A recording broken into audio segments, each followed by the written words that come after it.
দ্বিতীয় বিশ্বযুদ্ধের সময় পুরো ইউরোপ আগুনে পুড়ছিল, আর একটি ছোট্ট দেশ চেকোস্লোভাকিয়া জার্মানির দখলে ছিল। প্রতিটি গলিতে আতঙ্ক, প্রতিটি ঘরে ভয়। দুজন গোপন এজেন্টকে এক ভয়ঙ্কর নাৎসি অফিসারকে হত্যার মিশন দেওয়া হয়, কিন্তু তাদের বেঁচে ফেরার সম্ভাবনা ছিল প্রায় শূন্য। এটা একটি দেশের সম্মান, প্রতিশোধ আর আত্মত্যাগের গল্প।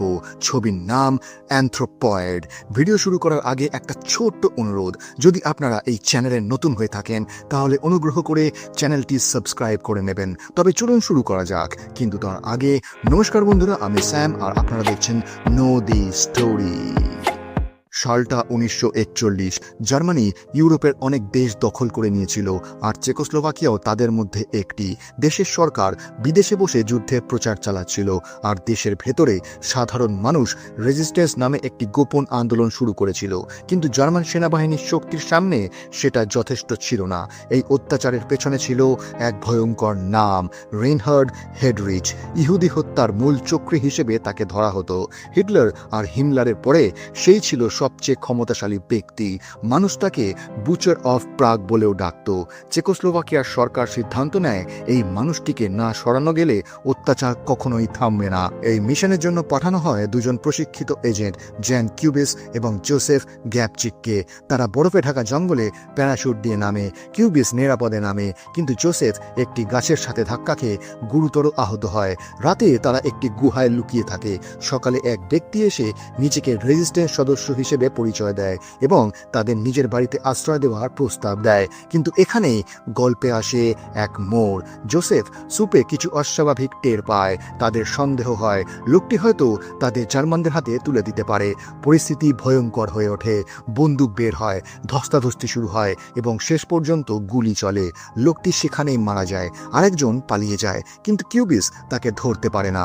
এরপর তারা প্রাগে পৌঁছয়, যেখানে তাদের দেখা করার কথা ছিল ডক্টর অ্যালরিচ নোভাকের সঙ্গে। কিন্তু নোভাক ইতিমধ্যেই গ্রেফতার হয়েছেন। পরিস্থিতি আরও বিপজ্জনক হয়ে ওঠে।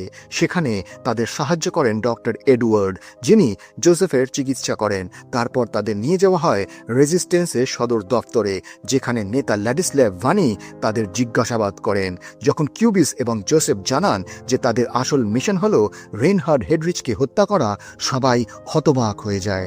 মিশনের নাম দেওয়া হয় অপারেশন অ্যানথ্রোপয়েড। ল্যাডিস্ল্যাভ এই পরিকল্পনার বিরোধিতা করেন। তার বিশ্বাস ছিল হেডরিচ মারা গেলে হিটলার পুরো দেশ ধ্বংস করে দেবে। কিন্তু আঙ্কেল হেজেক বোঝান যে সরকারের আদেশ মানতেই হবে। এটা শুধু একজন মানুষকে হত্যা করা নয়, বরং এক প্রতীকের পতন ঘটানো। এই দুই এজেন্টকে মোরাভেক পরিবারের বাড়িতে লুকিয়ে রাখা হয়। মিসেস মোরাভেক থাকেন তার দুই সন্তান অ্যাটা ও মারিয়ার সঙ্গে। বাইরে বের হওয়া ছিল ঝুঁকিপূর্ণ, তাই তাদের আলাদা আলাদা থাকতে হতো। এর মধ্যে কিউবিস এবং মারিয়ার মধ্যে সম্পর্ক গড়ে উঠতে থাকে। অন্যদিকে জোসেফের সঙ্গে পরিচয় হয় লেঙ্কার। ধীরে ধীরে দুই জুটির মধ্যেই ভালোবাসা জন্ম নেয়। কিন্তু প্রতিটি রোম্যান্টিক মুহূর্তের পেছনে ছিল এক ভয়ঙ্কর সত্য। এই মিশন হয়তো তাদের জীবনের শেষ মিশন। নিউ ইয়ার পার্টির এক রাতে চারপাশে জার্মান সৈন্যে ভরা পরিবেশে ছোট্ট একটি ভুলও সবাইকে ধরা পড়িয়ে দিতে পারত।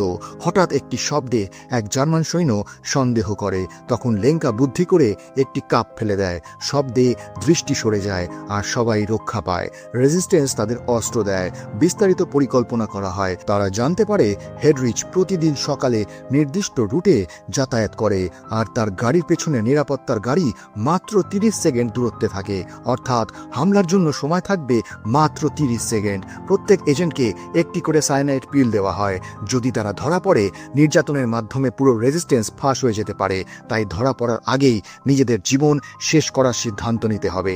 মাসের পর মাস পরিকল্পনা চলতে থাকে। লন্ডন থেকে বিভিন্ন আদেশ আসতে থাকে। একবার বলা হচ্ছে আক্রমণ করো, আবার বলা হচ্ছে অপেক্ষা করো। সময় দ্রুত ফুরিয়ে যাচ্ছিল, আর খবর আসে যে হেডরিচ হয়তো প্যারিসে বদলি হতে পারে। জোসেফ সিদ্ধান্ত নেয়, আগামীকাল না করলে আর কখনো সুযোগ পাবো না।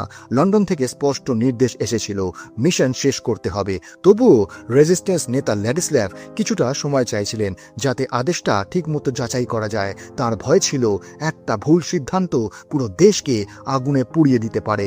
জোসেফ সোজা বলে দেয়, আমাদের হাতে আর সময় নেই। তার বিশ্বাস ছিল 40 দিনের মধ্যে পদক্ষেপ না নিলে হেডরিচকে এখান থেকে সরিয়ে নেওয়া হবে আর সুযোগ চিরতরে হাতছাড়া হয়ে যাবে। চূড়ান্ত সিদ্ধান্তের পর জোসেফের প্যানিক অ্যাটাক হয়। তার মনে হয় হয়তো আগামীকালই তার জীবনের শেষ দিন। তখন কিউবিস তাকে কমান্ডো ট্রেনিংয়ের কথা মনে করিয়ে দেয়, শ্বাস প্রশ্বাস নিয়ন্ত্রণ করতে সাহায্য করে, আর ধীরে ধীরে জোসেফ নিজেকে সামলে নেয়। পরের দিন সকালে তারা মোরাবেক পরিবারের বাড়ি ছেড়ে দেয়। যাওয়ার আগে জোসেফের লেঙ্কার সঙ্গে শেষবারের মতো দেখা হয়। তারা একে অপরকে ভালোবাসতে শুরু করেছিল, কিন্তু মিশন তাদের অনুভূতির চেয়েও বড় ছিল। তাদের বিদায় ছিল নিঃশব্দ আর ভারী। এরপর জোসেফ আর কিউবিস আলাদা আলাদা অবস্থান নেয়। অস্ত্র তাদের ব্যাগে প্রস্তুত ছিল। লেফটেন্যান্ট উপালকাকে একটি আয়না দেওয়া হয়েছিল সংকেত দেওয়ার জন্য। যদি হেডরিচের গাড়ি একা আসে কোনো নিরাপত্তা ব্যাকআপ ছাড়া, তাহলে আয়না ঝলক দিয়েই সংকেত দেওয়া হবে। পরিকল্পনাটা ছিল সহজ। সংকেত পেলেই জোসেফ তার বন্দুক দিয়ে হেডরিচকে লক্ষ্য করে গুলি চালাবে, আর বিপরীত দিক থেকে কিউবিস গ্রেনেড ছুড়বে। কিছুক্ষণ পর সেই মুহূর্ত এসে যায়। হেডরিচের গাড়ি দেখা যায়। উপালকা সংকেত দেয়, জোসেফ এগিয়ে যায়, বন্দুক তাক করে ট্রিগারে চাপ দেয়, কিন্তু বন্দুক জ্যাম হয়ে যায়, একটাও গুলি বেরোয় না। পরিস্থিতি নিয়ন্ত্রণের বাইরে চলে যেতে থাকে। হেডরিচের দেহরক্ষীরা গুলি চালানো শুরু করে। ঠিক তখন কিউবিস গাড়ির দিকে গ্রেনেড ছুঁড়ে দেয়। ভয়াবহ বিস্ফোরণ হয়। সেই বিস্ফোরণে হেডরিচ গুরুতরভাবে আহত হয়। রাস্তা জুড়ে গুলির শব্দ প্রতিধ্বনিত হচ্ছিল। জোসেফ আর কিউবিস পিস্তল দিয়ে পাল্টা গুলি চালায়। কিউবিস সাইকেলে করে পালিয়ে যায়। জোসেফ একটি দোকানে ঢুকে এক জার্মান সৈন্যকে গুলি করে এবং কোনোভাবে একটি লোকাল বাসে উঠে পালায়। দুজনেই জীবিত ফিরে আসে, কিন্তু হেডরিচ মারা গেছে কিনা তা তারা জানত না। এদিকে জার্মানরা উন্মত্ত হয়ে ওঠে। ঘোষণা করা হয় যে কেউ এই 2 এজেন্টের খবর দেবে তাকে 10 লাখ ক্রাউন পুরস্কার দেওয়া হবে, আর যদি সেই এজেন্টদের কেউ সাহায্য করে তবে তার পুরো পরিবার ধ্বংস করে দেওয়া হবে। হেডরিচ হাসপাতালে সংকটজনক অবস্থায় ছিল, আর কয়েকদিনের মধ্যেই তার মৃত্যু হয়। অপারেশন সফল হয়েছিল, কিন্তু আসল ঝড় তখনই শুরু হয়। জোসেফ আর কিউবিসকে ফাদার ভ্লাদিমির পেট্রেকের সাহায্যে একটি চার্চে লুকিয়ে রাখা হয়। উপালকা এবং অন্য এজেন্টরাও সেখানে আশ্রয় নেয়। তারপর আসে একটি হৃদয় বিদারক খবর।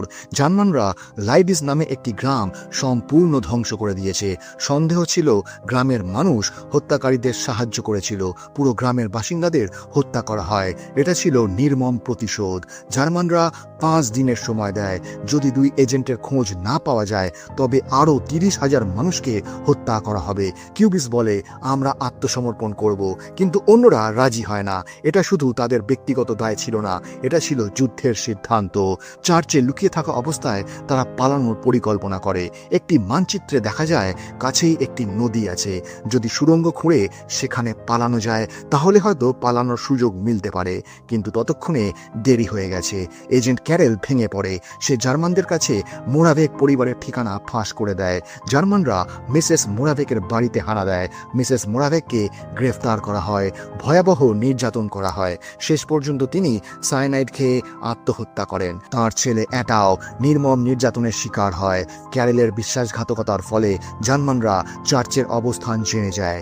এক সকালে পুরো চার্চ জার্মান সৈন্য ঘিরে ফেলে। ভেতরে কিউবিস, ওপালকা ও অন্য এজেন্টরা নিজেদের অবস্থান নেয়।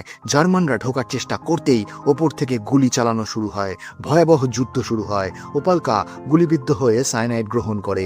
একজন এজেন্ট গ্রেনেড বিস্ফোরণে শহীদ হয়ে যায়। কিউবিস শেষ পর্যন্ত লড়ে যায়। বহু জার্মানকে হত্যা করার পর সেও মারা যায়। বাকি এজেন্টদের ডুবিয়ে মারার চেষ্টা করা হয়। কংক্রিট ভাঙতে বোমা ব্যবহার করা হয়। যখন বোঝা যায় আর বাঁচার উপায় নেই, তখন প্রত্যেকে নিজের শেষ গুলিটা নিজেকেই করে। আর এভাবেই অপারেশন অ্যানথ্রোপয়েডের শেষ অধ্যায় সমাপ্ত হয়। মিশন সফল হয়েছিল। রেইনহার্ড হেডরিচ মারা গিয়েছিল, কিন্তু তার মূল্য ছিল অত্যন্ত ভয়ঙ্কর। আজও চেকোস্লোভাকিয়ার মানুষ এই এজেন্টদের জাতীয় বীর হিসেবে সম্মান করে। তারা দেশের জন্য জীবন দিয়েছিল, পিছু না হটে।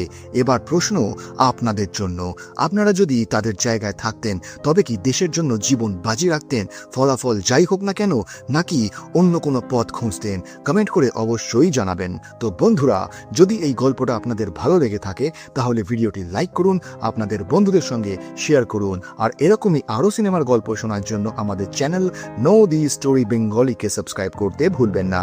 আপনাদের একটা সাবস্ক্রিপশন সাবস্ক্রিপশন আমাদের নতুন নতুন গল্প শোনাতে উৎসাহ দেয়। দেখা হবে পরের ভিডিওতে আরও এক মন ছুঁয়ে যাওয়া গল্প নিয়ে। ততক্ষণ নিজের খেয়াল রাখুন। ধন্যবাদ।